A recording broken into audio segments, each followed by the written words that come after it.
Donald Trump just doubled down on India. Another executive order, another tariff.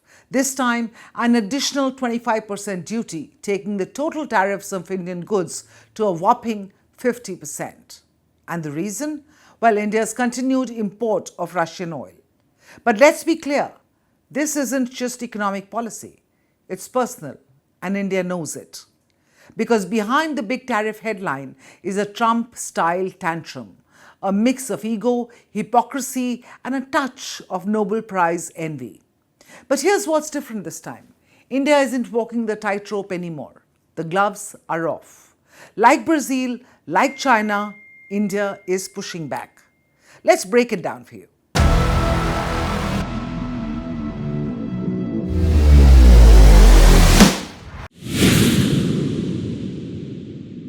It started with insults. Trump called India a sleeping economy, accused New Delhi of funding Putin's war machine, and threatened to punish India for buying Russian oil, something that the entire Western world has quietly continued doing. Then came the tariffs, 25%, and now another 25%. But India didn't shout, didn't tweet, didn't even blink. Instead, India's Ministry of External Affairs, known for its restraint, issued a sharp, data-backed response. One, that India's imports are based on market factors and done with the overall objective of ensuring the energy security of its 1.4 billion people. Two, it is extremely unfortunate that the US should choose to impose additional tariffs on India for actions that several other countries are also taking in their own national interest. Three, we reiterate that these actions are unfair, unjustified, and unreasonable. And four, India will take all actions necessary to protect its national interests. No drama, just facts. So let's look at the facts. Point number one, Trump should remember that the EU and the US still do major business with Russia. In 2024, the EU traded 67.5 billion euros in goods with Russia and another 17.2 billion euros in services. That's far more than India's total trade with Moscow. So why single out India? Point number two, why do Indian oil imports from Russia make sense? India didn't just turn to Russia for fun. West Asian oil was diverted to Europe during the early Ukraine war. Global supply chains were scrambled. India stepped in, bought from Russia, with US encouragement at that time, to stabilize global oil markets. Now that same move is being framed as profiteering. Point number three, the West buys non-essentials. India buys what it needs from Russia. While India imports energy from Russia to meet domestic needs, the West is still importing machinery, fertilizers, mining products, and even uranium hexafluoride, which the US uses in its nuclear plants. And palladium, critical to America's EV boom, still coming from Russia. When a reporter asked Trump about this in the White House, he said, "I don't know." Russian uranium, chemicals, fertilizers, while criticizing their energy imports. Your response to that, sir? I don't know anything about it. I'd have to check, but we'll get back to you on that.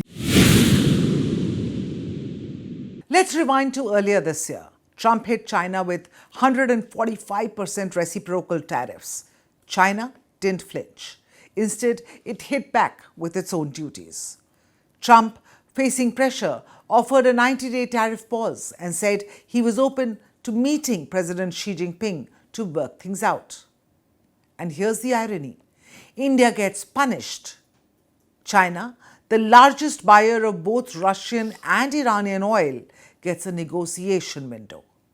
Even Nikki Haley, a Republican, called it out on X. "Why burn bridges with a strong ally like India and go soft on China?" asked Nikki. And India has taken note. If China can stand up to Trump, so can we. But China has a leverage that India does not. In the last 2 decades, Beijing leveraged globalization, multiplied its economy, pivoted to electric vehicles only, and cornered over 90% of global green mineral processing. So now the US depends on China for the stuff needed to power its EVs, its batteries, and of course, clean tech. And so Xi Jinping can afford to bully Trump right back, and the US president has no option but to back down.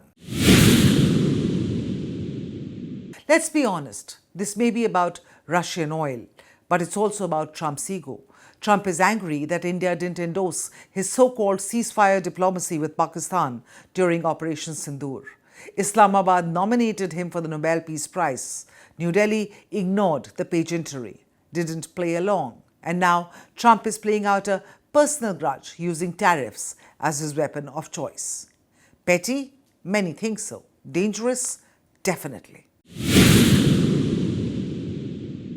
The rare foreign ministry statement by India wasn't just a rebuttal, it was a reset.